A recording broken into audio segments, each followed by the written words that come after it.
Hello everyone, today we're taking a look at the Blue Yeti, the most classic USB microphone of all time. I'm a little late to making this review, about 20 years too late, but this microphone is timeless and classics. So without further ado, let's get into it. So starting with the build quality of this microphone is made completely out of metal, which is a great thing. The grill on top of the microphone has no give to it, so you shouldn't worry about that. There's a layer of foam inside which should protect it even more. Now, like most USB microphones, the microphone itself is kind of lightweight except for the stand. The stand is where most of the weight sits, which is a good thing. That means that most microphone stands are going to be able to handle it without any problems, which is what you want. On the front of the microphone, we have the blue logo. We have a mute button, which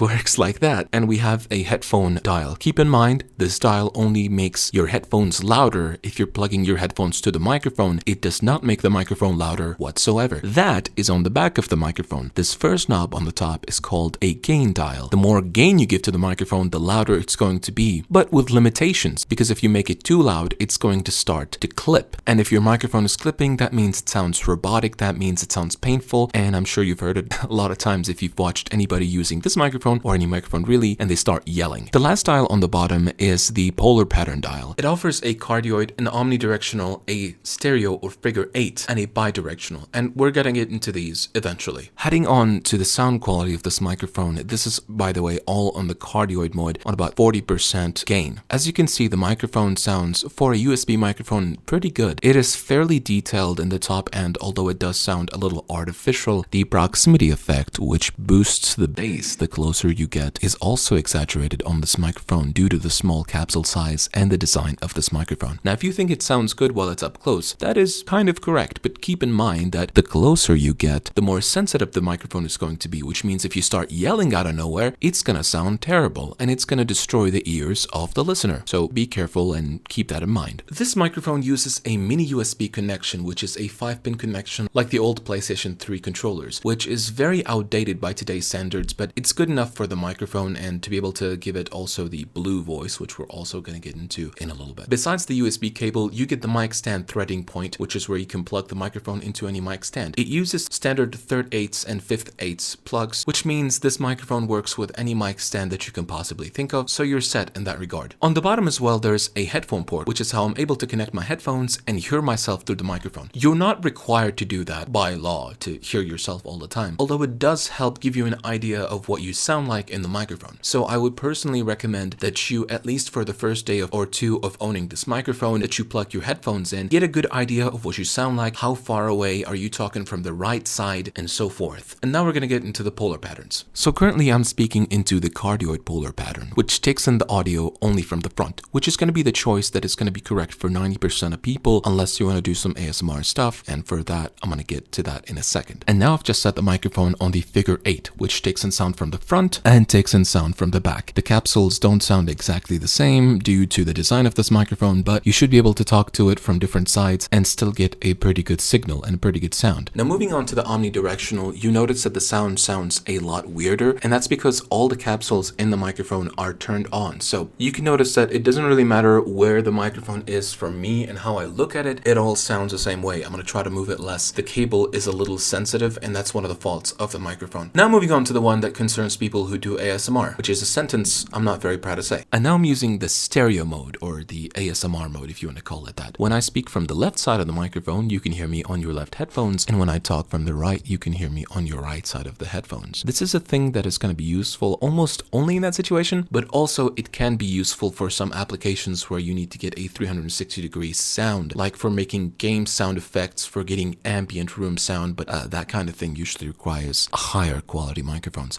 If you're watching this on your phone, you probably didn't notice those things, although most phones do have stereo speakers. So if you put your phone right here in the middle, and then you put your ears to the right side of that, and then I speak like this, you're only going to be able to hear it from this side, and of course, vice versa. So let's get back into the cardioid before this gets too weird. Okay, finally, I'm on the cardioid mode again. So yeah, those were the polar patterns of the microphone. Now keep in mind, I want to let you guys know that I am putting this microphone on a cup that raises it even higher. So this is what the microphone is going to sound like, essentially 80% of the time time unless you put it on a microphone stand, which is why I highly recommend that you get one. See how far away the sound is? You can hear me very clearly and directly, but I do sound pretty far away, and I'm kind of looking into the direction of this microphone. If I wasn't, it sounds even further and further away. So let's put this microphone on a mic stand and hear the difference. Before I put it on the stand, I think it should be obvious the way to put it on a stand is to unscrew it from the right and from the left handle, like so. Now be careful not to lose these parts, because you're gonna need them when you put it back on the stand if you decide to do that. I just completely killed the microphone. You can see how bare it looks.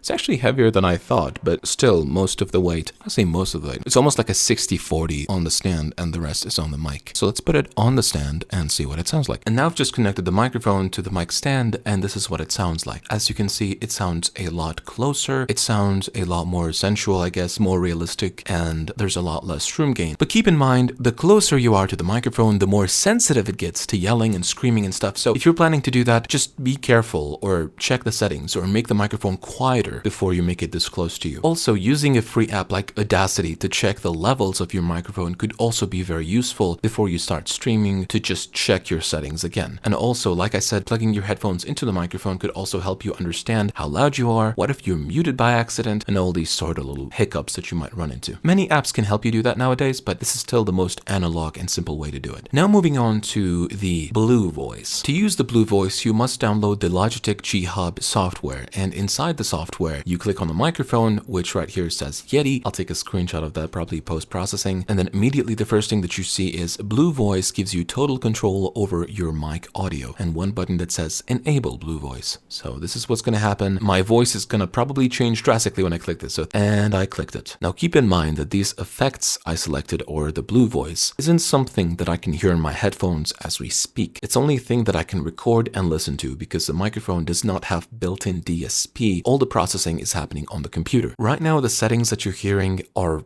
really aggressive, so I'll try to work a little bit on them and then show you what happens. So I've decided to share my screen doing this because I feel like it's probably a better idea for you guys to see what's going on, because describing it is going to be a bit more difficult. So I'll explain really quickly what each of these do. First of all, I'll disable all of them together and then start explaining them one at a time real quick. So starting with the noise reduction, it's basically an AI that reduces the background noise by taking a sample of the kind of noise that you have, like a computer in the background or people outside or cars and stuff like that, and trying its best to remove those sounds. As well can help with the reverb in your room, but keep in mind, whenever you decide to turn this on, it will help reduce the noise in the background. Of course, the higher you drag it, it should be able to be more aggressive, but at the same time, it's going to sound less realistic because it has to take some of those details out to also remove the background. The gate is probably one of the more useful ones that we have here. I'm going to work on them one at a time so you can see the difference. Simply put, the gate is like a real-life gate to your audio, which means when I shut up,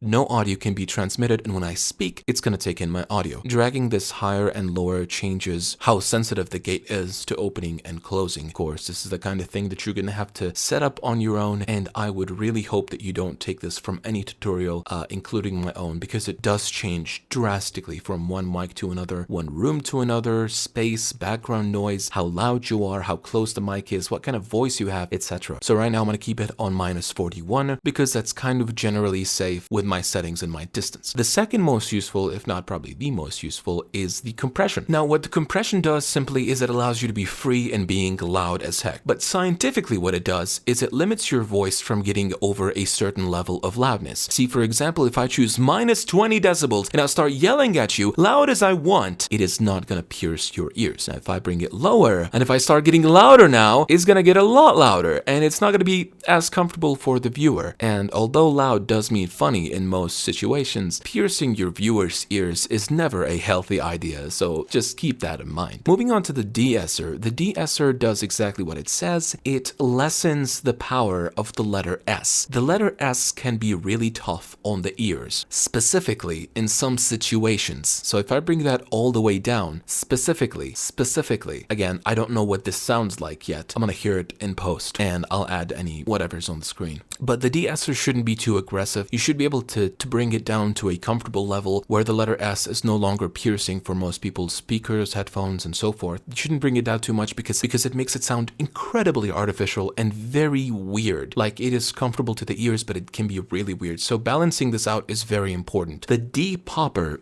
is a thing that I've actually never heard of before, and it's not like an official term, but what it's supposed to do is it's supposed to lessen the power of plosives. So when I say, please bring pizza pronto, please bring pizza pronto, that should be terrible for your ears, but with a depupper it should be better. Now if I say it again, please bring pizza pronto, well, that doesn't sound like there's a lot of difference. I guess I have good mic technique. I probably don't. But the depupper, I don't really have much information. I don't want to say too much about it. The limiter works in a somewhat similar way to the compressor, but with adding some gain in case you get a bit too quiet. So as you can see, the microphone got considerably louder than it was before the limiter, but at the same time, I can't yell and get too loud because it does help with that. So it is the most aggressive effect of them all, and it does make the microphone sound overly compressed and unnatural, but on the other hand, it can help you if you have a bunch of people and it's like less stable and in the room, and it can be fairly loud. But I personally wouldn't have it turned on if I don't need to. For me, if I had to choose what settings I had on, I would have the compressor, I'd have the gates, and I would have a little bit of de-esser going on here, but that's for me. And I would have the noise reduction if I didn't have a stand and I had the microphone a lot further away. Going back to the equalizer, this is something that a lot of people get wrong, so please bear with me. A lot of people just decide to give the microphones a V shape, which is increasing the bass, increasing the treble, and lowering the mids. And while this can be a generally pleasing sound, it can become very unnatural really quickly. So with a microphone like this, speaking from a closer distance, I wouldn't recommend boosting the bass any more than 1 to 2 decibels at most. And that goes for you being close or far away from the microphone, because if you are being very close, there's already something called the proximity effect, which adds plenty of bass. And if you are far, then adding all of this bass is going to add more of the room reverberation, and it's just going to sound unnatural. So no more than 1 to 2 decibels in my own humble opinion. The mids are where most of your voice sits, but it can be a little sharp with cheaper microphones. So keeping this at 0 or bringing this down just a notch, just 1 decibel is all you're ever going to want. You don't want to bring that down too much so you can keep a bunch of detail of your voice. The high, which by the way, all of these are really weird. If this is the frequency that we're talking about, then this is really weird. Okay, so I can't control this because high shouldn't be at 10,000 hertz. High is not at 4,000 hertz. High would be between 8 kilohertz and 20 kilohertz. So more realistically, it would be something like this, like 10 kilohertz, and it would be at a Q of 1.5 to 1. Basically, the mids for me would be around around 3.5 to 4 kilohertz with the same width of 1 to 1.5, and the lows would be around 150 to 125. It depends on how high or low pitched your voice is. So I'm going to keep these all at these settings. You don't have to copy them. They can be very different from one person to another. So boosting the highs in this situation is also something to be wary of. If you boost it too much, it's going to sound artificial and it's going to sound unnatural and it's going to be a little bit harsh on the ears. So I personally wouldn't recommend more than 1 to 2, maybe 3 decibels. But if you want to do that, then you also might as well keep in mind that you may want to have the de-esser because high frequency plus a lot of S's is going to be really painful to the ears. That said, that's most of the settings on here. You can get more settings. Like if we go to effects, we have flanger, phaser, chorus, reverb, ring modular, time delay, which all would create this grand sound that's going to be good maybe for singing live or doing a funny bit or two. But overall, I wouldn't recommend keeping these on. And if you are, then you better do the mic test. You can see what you sound like before you do something silly. That said, that's going to be my review and tutorial on how to use the Blue Voice. I hope that I didn't mess any of these settings up because I'm going to hear it in post and hopefully not regret it. And if I do regret it, I will let you know. So that said, I'm going to have a link in the description for this microphone. If you decide to buy it, I'll get like a tiny commission. It's going to mean a lot to me. If you enjoyed this video and if you found it useful, please consider subscribing. It means the world to me. I'm trying to reach 1K subs. I've been trying to do that for a while now, so I'd really appreciate it. Thank you so much and have a wonderful, wonderful day. Goodbye.